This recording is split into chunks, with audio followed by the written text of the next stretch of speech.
আসসালামু আলাইকুম ওয়া রাহমাতুল্লাহ। এসএসসি আইসিটি 2026 ব্যাচের সিকিউর সমাধান নিয়ে হাজির হলাম। তো এই ভিডিওতে আমরা আলোচনা করব এইচএসসি 2026 আইসিটির সলিউশন নিয়ে, সিকিউর সলিউশন।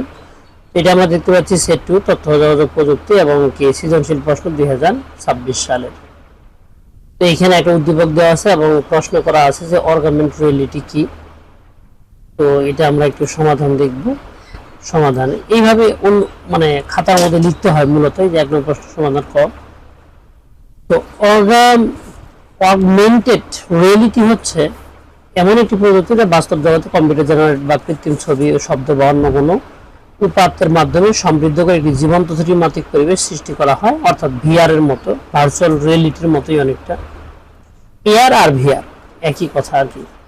6 নম্বর প্রশ্নটা করছে এখানে, ফিশিং একটি নৈতিক বিরোধী কর্মকাণ্ড ব্যাখ্যা করো। এটা তোমাদের বইয়ের মধ্যে দেওয়া আছে। ফিশিং জিনিসটা মূলত কি বইয়ের মধ্যে বলা আছে এটা। তারপরে আমাদের আছে হচ্ছে উদ্দীপকের ত্রুটি পরিবর্তনের প্রযুক্তিটি ব্যাখ্যা করো। এই উদ্দীপকে ক্যান্সার রোগীর সাথে কিছু বিশেষ অস্বাভাবিক আচরণ দেখা যায়। গবেষকের প্রযুক্তি ব্যবহার করে তার বংশগত তথ্য বিশ্লেষণ করে প্রযুক্তি সক্রিয়ভাবে রোগের ধরন, ঝুঁকি, স্তর ও ঝুঁকি নির্ণয় করা হয়। পরবর্তীতে আরেকটি প্রযুক্তি ব্যবহার করে একটি বিশেষ ভাইরাসের মাধ্যমে ত্রুটিপূর্ণ ক্যান্সার সৃষ্টিকারী কোষের ডিএনএ পরিবর্তনের চেষ্টা করা হয়। এর ফলে কোষের বিভিন্ন বৃদ্ধি নিয়ন্ত্রণে আনা সম্ভব হয় আর কি। উদ্দীপকের ত্রুটি পরিবর্তনের প্রযুক্তিটি ব্যাখ্যা করো।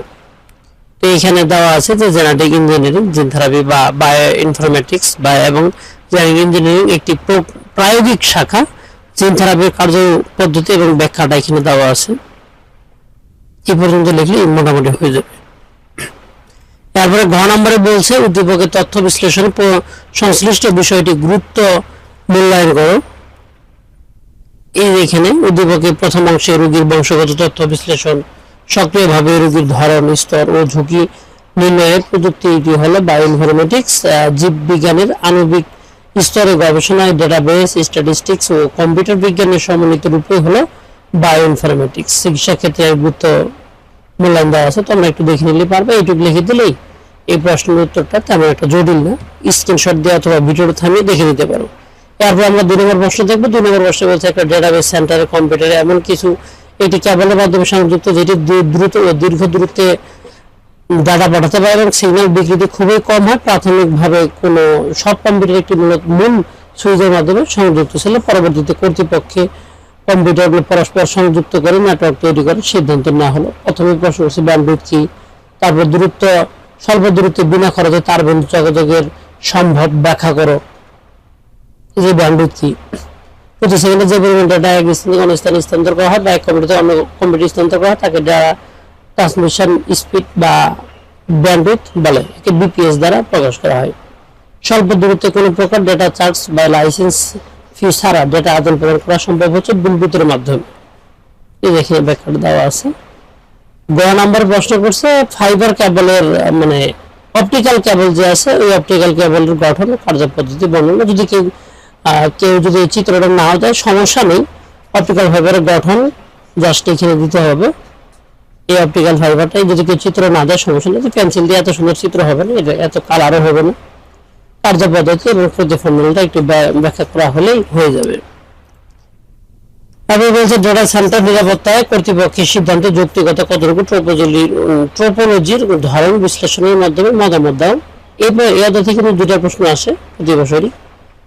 আর কম্পিউটারগুলো একটি মূল সুইচের মাধ্যমে যুক্ত ছিল যা স্টার টপোলজি নামে প্রযুক্ত। অবশ্যই সবগুলো কম্পিউটার যদি একটা মাত্র কম্পিউটারের সাথে যুক্ত হয় ওটা কিন্তু স্টার টপোলজি।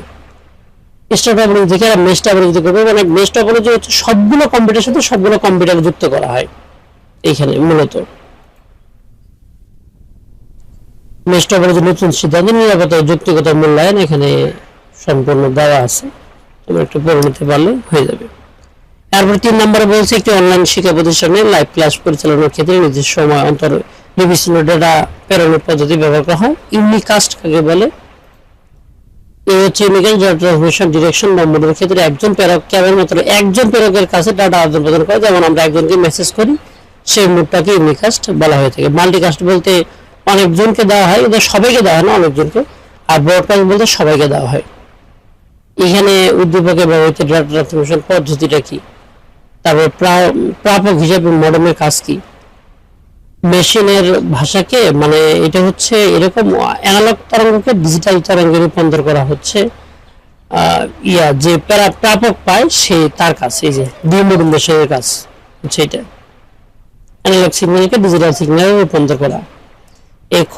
আর এরপরে আছে আমাদের গ নম্বরের প্রশ্ন করছে উদ্দীপকের ডেটা ট্রান্সমিশন পদ্ধতিটা কি? এই যে সিনক্রোনাস ট্রান্সমিশন পদ্ধতি, এটুকু লিখে দিলে হয়ে যাবে।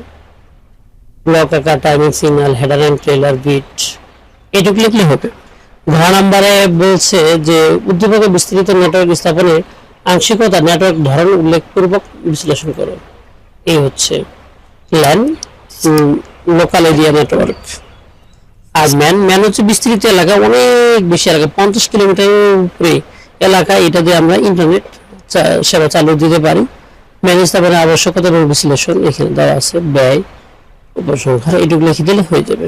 ঢাকা কলেজের শিক্ষার্থী আজ উচ্চ মাধ্যমিক পরীক্ষায় বাংলা প্রথম পত্রে 4A 16 অর্থাৎ হেক্সাডেসিমেলে আছে এবং বাংলা দ্বিতীয় পত্রে X নম্বর পায়, দুই পত্র মিলিয়ে মোট নম্বর হয় বাইনারিতে এত। সংখ্যা পদ্ধতি কি? এই সংখ্যা পদ্ধতিটা হচ্ছে এখানে কোনো সংখ্যা লেখা ও প্রকাশ করার পদ্ধতিকেই সংখ্যা পদ্ধতি বলা হয়। খ নম্বর বলছে ইউনিকোড দ্বারা আজকে কোডের সীমাবদ্ধতা দূর করা সম্ভব হয়েছে, ব্যাখ্যা করো। হ্যাঁ, ইউনিকোড দ্বারা আজকে কোড 8 বিটের কোড ছিল 256 এবং আর ইউনিকোড হচ্ছে 16 বিটের কোড, 65,536টা ক্যারেক্টার এখানে স্থাপন করা যায়। তো অনেকগুলো ক্যারেক্টার করা যায় দেখে ইউনিকোডটা ওই আজকে কোডের সমস্যা দূর করে দিয়েছে। গ নম্বরে বলছে উদ্দীপকের প্রথম পত্রে প্রাপ্ত নম্বর অক্টাল পদ্ধতি প্রকাশ করো। এই যে হেক্সাডেসিমাল থেকে অক্টাল, তো এটার পদ্ধতি দুই ভাবে করা যায়। আগে আমরা এটা বাইনারি করে নেব, 4 এর বাইনারি এত, এর বাইনারি এত, তাহলে 4 এর বাইনারি হচ্ছে এত। বাইনারিকে আমরা 3 বিটে অক্টাল রূপে গ্রহণ করবো, 3টা করে বিট দিয়ে আমরা 1112 112 পাবো। এটা হচ্ছে রাইট অ্যান্সার। এরপরে বলছে এক্স এর মান যোগের মাধ্যমে নির্ণয় করো। যোগের মাধ্যমে বলতে ওই যে 2 এর পরিপূরক সিস্টেমটা, উদ্দীপকের মধ্যে বাংলা প্রথম পত্রের নাম্বার এত ছিল, মোট নাম্বার ছিল এত, ধরি দ্বিতীয় পত্র এক্সটা আমরা জানি না, দুটোকে আমরা যোগ করতে হবে, তারপরে আমাদের এরকম একটা মান চলে আসবে, এক্স এর মানটা চলে আসবে এত। তো যোগের 2 এর পরিপূরক যোগের এখানে আমাদের 16 বিটের যোগ নিয়ে নিয়েছি, কারণ 8 বিট হয়তো পার হয়ে গেছে। এই যে এখানে প্রথম পত্রের নম্বর ডেসিমেলের মান এত, তাহলে দুইটা আমাদের দ্বারাই রোগ। তো এটা আমাদের জোর পরিপূরক করতে হবে, এটা আমাদের জোর পরিপূরক করার দরকার নাই, যেহেতু যোগের ক্ষেত্রে জোর পরিপূরক করতে হয় না। এই যে -74, এই যে +74 এর মান আমরা লিখলাম 16 বিটে, 1 এর পরিপূরক এবং 2 এর পরিপূরক, 2 এর পরিপূরক তো 1 এর পরিপূরকের সাথে 1 যোগ দিলে হয়ে যায়। তাহলে এখন আমরা এগুলো যোগ করে দিয়েছি, ক্যারি বিটটা আমরা বাতিল করবো, তাহলে এটা আমরা পাই আর কি। এটি হচ্ছে উত্তর এখানে। তারপর 5 নম্বরে দুইটা এখানে শতক সারণী দেওয়া আছে আর একটা সমীকরণ দেওয়া আছে। কাউন্টার কি? তারপরে বলছে ন্যান্ড গেট থেকে অর গেট বাস্তবায়ন, এটা একটু ছবি আকারে দেখা দিতে হবে। লজিক সমীকরণ সারণী থেকে f1 মানে f এর মান 1 হতে হবে এখানে। উদ্দীপকের শতক সারণী দ্বারা নির্দেশিত লজিক গেটের সমানিত বর্তনী বাইনারি যোগের বর্তনী বাস্তবায়ন ব্যবহৃত হয়, বিশ্লেষণপূর্বক মতামত দাও। কাউন্টার কি এখানে বলা আছে। আর খ নম্বরে বলছে অর গেটের সমীকরণ হচ্ছে এটা। এই যে আমরা অর গেট থেকে ন্যান্ড গেট থেকে কিভাবে অর গেট তৈরি করতে পারি, এটা সমীকরণ চিত্র সহ দেওয়া আছে। দেওয়া নম্বরে এটাকে সরলীকরণ করতে বলছে, সরলীকরণ করে আমরা এটা একটু স্ক্রিনশট দিতে পারবো। একদম শেষ মুহূর্তে সরলীকরণ করে আমরা f = pq এবং r এর মান বাই pq এবং r এর মান বসাই দিলে অবশ্যই f এর মান এখানে 1 আছে। আর pq এর মান 0 1 হতে পারে, q এর মান 0 1 হতে পারে, কিন্তু r এর মান 1 হলে কিন্তু এগুলা আমাদের কি 1 হয়ে যাবে, অথবা pq এর মান দুটোর মান 1 হলে r এর মান 0 হলে কিন্তু f এর মান কি হবে 1ই হবে। এটাই প্রমাণিত। ঘ নম্বরে বলছে শতক সারণী বিশ্লেষণ করে, এই যে উদ্দীপকের শতক সারণী দ্বারা নির্দেশিত লজিক গেটের সমন্বিত বর্তনী বাইনারি যোগের মাধ্যমে দেখানো হলো। এখানে দেখো ইনপুট p q r এর মান যথাক্রমে এরকম করে মান দেওয়া আছে। এটি মূলত বিজোড় সংখ্যা 1 ইনপুটের জন্য আউটপুট 1 দিচ্ছে, তাই এটা একটা কি XOR গেট। শতক সারণী 2 সারণীটা আউটপুট প্যাটার্ন লক্ষ্য করলে দেখা যায় এটি 3 ইনপুট ফুল অর্ডারের ক্যারি এইটার সাথে সামঞ্জস্যপূর্ণ দেখা যায়।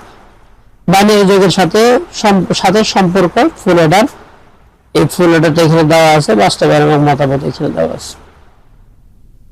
তারপরে আমরা দেখব 6 নম্বর প্রশ্ন। 6 নম্বর প্রশ্ন বলছে HTML নিয়ে আসছে সিএসএস জনাব রহিমের। হাইপারটেক্সট কি? ডাইনামিক ওয়েবসাইট ব্যবহারকারী ওয়েবসাইটের মাধ্যমে বিনিয়োগ জগতের ব্যবস্থা তৈরি করা উদ্দীপকে দৃশ্যকল্প 2 এর টেবিলটি ওয়েব পেজে প্রদর্শনের জন্য HTML তৈরি করো। HTML আমাদের এটা বানাইতে হবে। দৃশ্যকল্প 1 এ উল্লেখিত সাইটটি সর্বসাধারণ ব্যবহার উপযোগী করা সম্ভব কিনা প্রয়োজনীয় ধাপ সহ উল্লেখ করো। এই 6 নম্বর প্রশ্ন হাইপারটেক্সট কি এখানে বলা আছে। তারপরে খ নম্বর বলছে ডাইনামিক ওয়েবসাইট ডাটাবেস যুক্ত থাকে ব্যবহারকারী যখন কোনো তথ্য বা কোয়েরি ইনপুট দেয় তখনই ওয়েবসাইট স্ক্রিপ্টিং ল্যাঙ্গুয়েজ PHP এবং ডাটাবেস যেমন MySQL মাধ্যমে প্রসেস করে ব্যবহারকারী অনুযায়ী পরিবর্তনশীল বা রিয়েল টাইম আউটপুট প্রদর্শন করে। দেন আবার আমাদের HTML একটা প্রকাশ করতে বলছে, একটা টেবিল দেওয়া ছিল, টেবিলের ভিতরে আবার অনেক কাহিনী আছে। HTML head, title, head, close, বডিতে আমরা ঢুকে দিলাম, টেবিল বর্ডার 1, সেলিং পেজিং 0, এগুলো না দিলে সমস্যা নাই, এগুলো না দিলে সমস্যা নেই। সেলিং পেজিং না দিলে সমস্যা নাই। TR কলেজ পেন 3 অ্যালাইনমেন্ট সেন্টারে ছিল, ওকে। তারপরে এই যে ইমেজ দেওয়া ছিল, এখানে একটা ইমেজ ছিল, অ্যালাইনমেন্ট সেন্টার সাবজেক্ট, ওকে। এইভাবে সুন্দর করে লিখে দিলে হয়ে যাবে। আশা করি তোমরা দেখতে পাচ্ছ এটা। HTML ক্লোজ করে দিলে শেষ। ঘ নাম্বারের প্রশ্ন করছে একটা, ঘ নাম্বারের প্রশ্ন করছে হচ্ছে উদ্দীপকে 1 উল্লেখিত সাইটটি সর্বসাধারণের জন্য উপযোগী করা সম্ভব কিনা সেটা দেখাতে বলছে। হ্যাঁ, দৃশ্যকল্প 1 এর জন্য গ্রহণ তৈরি করা ওয়েবসাইটটি সর্বসাধারণ ব্যবহার উপযোগী এবং ইন্টারনেটে লাইভ করা সম্পূর্ণরূপ সম্ভব। কেন সম্ভব দেওয়া আছে। Domain name registration, web hosting, তারপরে ফাইল আপলোড করা বা FTP, search engine optimisation, SEO, উপসংহার শেষ। 7 নম্বর প্রশ্ন করছে শিক্ষক অ্যারে ব্যবহার করে শিক্ষার্থীদের একটি সি প্রোগ্রামিং লিখে দেখালেন যা 5টি পূর্ণ সংখ্যার ইনপুট হিসেবে নেয় এবং আউটপুট হিসেবে ফল বের করে। এখানে 0 হয়ে যাবে না, 0 হলে তো সব 0 হয়ে যাবে। শুরুতে প্রশ্ন করছে ফরম্যাট স্পেসিফায়ার কি? সি প্রোগ্রামিং ভাষায় ইনপুট ও আউটপুট ফাংশনের ভেতরে কোনো ধরনের ডেটা নিয়ে কাজ করা হচ্ছে তা কম্পাইলারকে বোঝানোর জন্য যে বিশেষ চিহ্ন ব্যবহার করা তাকে ফরম্যাট স্পেসিফায়ার বলে, যেমন যে পার্সেন্টেজ চিহ্ন দিয়ে পার্সেন্টেজ চিহ্ন F, এই ডেসিমাল সংখ্যা, F হচ্ছে ফ্র্যাকশনাল সংখ্যা। খ নম্বরে সি প্রোগ্রামিং ফাংশন ব্যবহার প্রধান গুরুত্বপূর্ণ নিচে আলোচনা করা হলো কোডের পুনঃ ব্যবহার করা, জটিলতা হ্রাস ও রিডেবিলিটি। গ নম্বরে বলছে যে ফ্লোচার্ট তৈরি করতে বলছে, এই যে ফ্লোচার্টটা এরকম। এরপরে আমরা দেখবো ঘ নাম্বার একটা সি প্রোগ্রামিং লিখতে বলছে। Include stdio standard input output .h int main, আমরা নাম্বার নেব 5, ইনপুট প্রোডাক্ট পাবো 1, INTI, ইনপুট আউট 0 গুলোকে নাম্বার বাইর করতে হবে, 0 থাকলে নেওয়া যাবে না। এখানে আমাদের শর্তটা দেওয়া আছে, ফর এবং ইফ দুটোই এখানে রুলস বা শর্ত রূপে কাজ করে এবং রিটার্ন 0 শেষ। আচ্ছা, এইভাবে লিখলে হবে।